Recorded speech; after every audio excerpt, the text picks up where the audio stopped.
The Big Lebowski came out in 1998, right on the heels of the Coen brothers' first big success, which was Fargo. And everyone was expecting big things from the Wunderkinds, who had just swept the Oscars with Fargo. And funnily enough, everyone was kind of disappointed because here was this mishmash, this crazy film that sort of didn't seem to be about anything and about everything at the same time, and had a lot of cuss words in it and crazy characters and strange dialogue, and it was a total flop. The critics savaged it. It lasted, I think, 2 weeks in the theaters and was immediately forgotten. The Big Lebowski isn't a film that's very easy to get a handle on the first time you see it. This is a very complicated case, Mom. A lot of ins, a lot of outs. When I first watched this movie when I was in the Air Force, I thought, that's the stupidest shit I've ever seen. Why the fuck would anybody ever watch that again? There's so much in it. It's such a hodgepodge.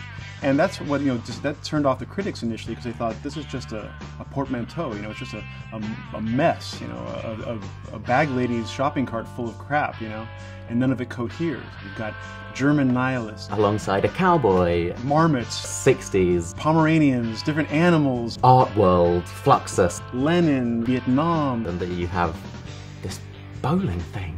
If the movie is alienating to a lot of people the first time you see it, it's because it doesn't make any sense. What the fuck's going on? There's that point in the film where Maude is on the telephone laughing about the Biennale, and the dude is like, what is going on? Like, he has no idea. And the first time you see it, you are in the position of the dude in that scene. You have no clue what's happening.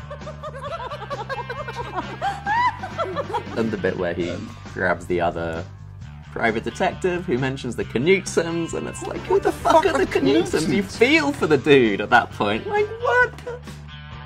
But of course, when something is sufficiently complex and deep, it's impossible to see how it coheres until you've looked at it several times. And what occurred to a lot of people after watching The Big Lebowski, people who were dedicated enough to watch it a few times, was that it really does cohere. The movie is a psychedelic encapsulation of everything that humanity has gone through and is going through and maybe will go through in the future. And gradually over the years, it became what's called the most popular cult film of all time. Now I've probably watched it about 900 times and it gets funnier still every time.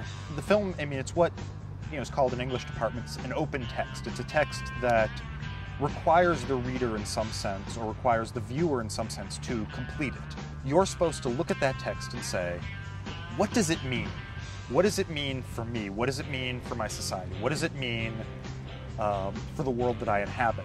Because the text can only be completed when the viewer interprets it, when the reader interprets it, when the reader says, that's not just some weird thing I'm seeing, that weird thing has meaning, and it has meaning not just for that person, but it has meaning for me. It has meaning for the world that I inhabit. It has meaning for my society. It has meaning for my community.